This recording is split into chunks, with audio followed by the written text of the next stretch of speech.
because if you don't take this out from time to time and clean it up and inspect it to make sure everything's spinning freely, you can run into some issues. So here's an example. As you can see, this one looks pretty funky. Just another good thing to just inspect this, make sure nothing's cut into. Typically what happens is, hi, this is American Sanders Kevin coming to you from our training center here in Charlotte, North Carolina. Today we're going to be going over the Legend 8-inch belt sander, most specifically the top roller assembly. So we're going to take this top roller assembly out and I'm going to show you how to care for it.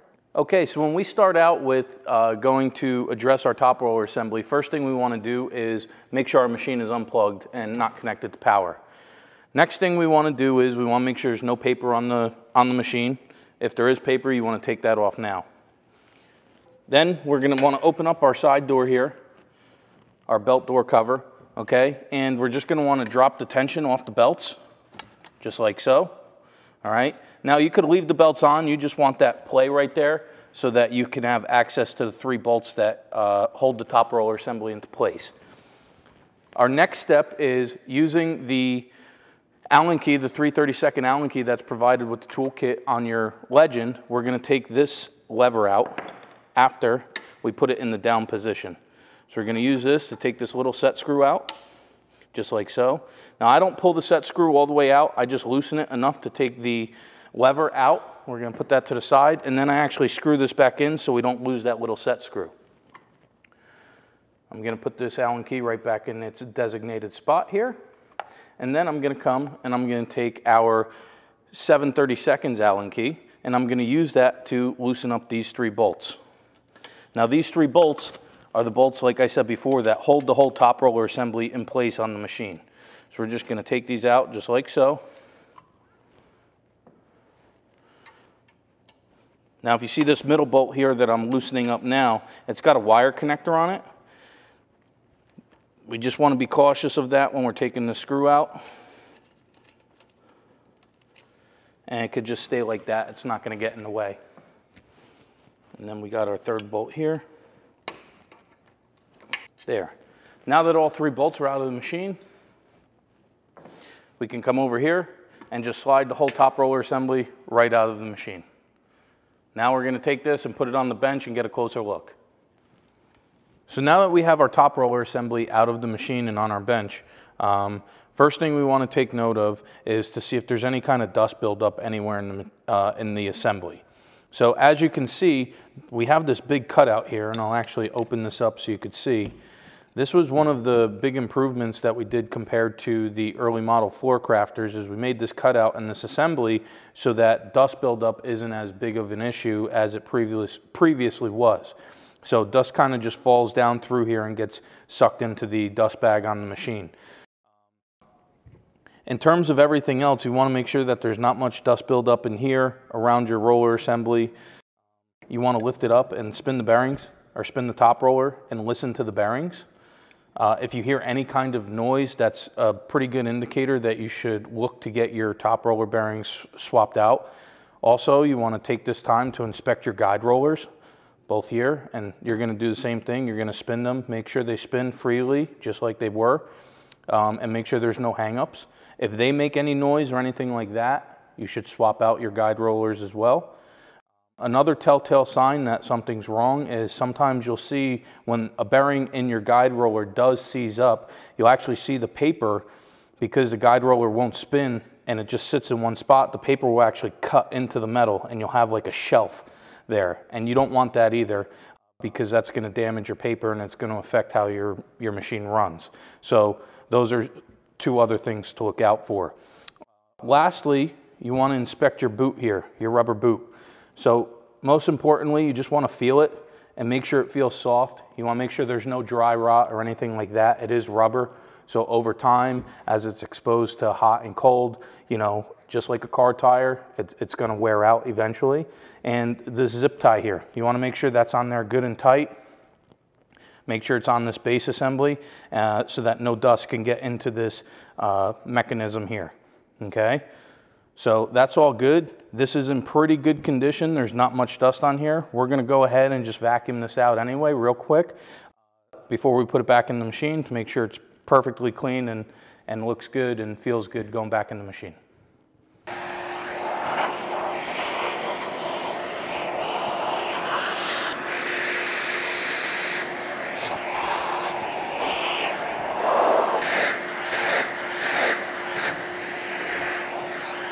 So now that we got this all vacuumed off and clean, there's one other thing I wanted to talk about, and that's your actual top roller itself. So now that it's clean, you just want to slightly just spin it and roll your hand over it, just like this. And you're just feeling for any kind of imperfections in it. In today's world of sanding, we have a lot of these newer ceramic abrasives that we use, and they're designed to microfracture and keep the paper sharp so it lasts super long, which is a great tool for flooring contractors. There is, not that I would call it a downside, but there's something that you almost have to just be aware of and pay attention to, and that's your rubber components. So you want to do this with your top roller and also your drum. Those little microfractured grits that fall off that you'll sometimes see on the floor itself will actually sometimes get embedded in your top roller, and that could potentially leave lines in the floor. It could damage the backing on the paper of the paper that you're running on the machine and potentially leave a line in the floor. Now what I will say is some of the newer ceramic belts that have come out for these belt sanders have a super heavy duty backing on them, and it's less likely to happen on higher end papers. But if you're using a lower quality paper, it is definitely something that you want to look out for. Another thing that I just want to touch on is this linkage right here. So if you see this linkage, it's just another good thing to just inspect this, make sure nothing's cut into. Typically what happens is sometimes you'll see these where it looks like the paper kind of cut this bolt. That happens because somebody will put a new piece of paper on the machine and they won't put the tension on the paper. And as you can see, when the top roller is in the up position, meaning that the paper would be tight, that bolt is hidden behind the top roller and the paper wouldn't be able to touch it. Okay, the guide roller would come into play. But what happens is if they don't put the tension on the paper and they leave the top roller assembly in the down position, that's exposed. So if you do see a cut in here, chances are a guy was just kind of going through the motion, just kind of hurry through the process, and they didn't put this down right away and it cut into there. Most of the time it's not an issue, but it's just something you want to look out for. Now, part of the reason why we do top roller maintenance is because if you don't take this out from time to time and clean it up and inspect it to make sure everything's spinning freely, you can run into some issues. And I have a couple examples here. So here's an example, somebody who used their machine on a floor that obviously had a lot of adhesive on it. And as you can see, the bearings definitely seized up and they caught something in here which left a groove in their top roller. And you could see all the adhesive built up on the top roller itself. Okay, so that's obviously going to affect how your machine works, and it's also going to affect what type of footprint the machine leaves on the floor. So that's just one reason that we want to inspect our top roller assembly from time to time. And here's another example. So as you can see, this one looks pretty funky. And what actually happened was this person didn't take their assembly out ever, and their bearings seized up, and eventually that's what happened, if you could kind of see in there. And the top roller itself stopped spinning, and you can see this is all the melted rubber here from the paper just running over the top of this and melting the rubber down. So this is why you want to do your top roller maintenance. This is why you want to pull this assembly out every so often, make sure it's clean, make sure everything's spinning properly, make sure everything's working properly, because if not, you can run into way bigger issues that's ultimately going to cost you more money in the long run. Okay, so now we're going to put our top roller assembly back into our machine.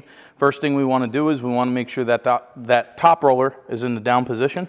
So just use our lever, put it in down position. We're just going to slide this in the machine, just like so. Then we're going to get our bolts. I like to start with the top one and just screw it back in. Now I don't screw it all the way in because you want to have play so you could line up the other two holes. So make sure we get this wire clamp in there. Good, we got that in. And our third one should line right up and go right in. We're going to take our Allen key again, and now we're just going to tighten everything up.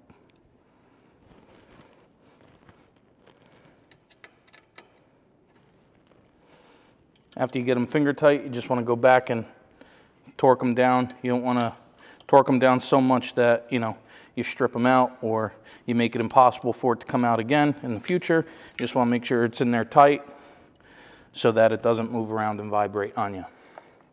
Now that we got those three back in, we're going to put our Allen key back in its holder, and we're going to bring back our 3/32.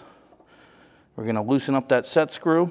Now, when we put this lever back in, there's actually a little notch cut out on here, and that's going to go towards the set screw. That's right where the set screw sits. So our little notch is right here, facing the set screw. Put it in, and tighten that down.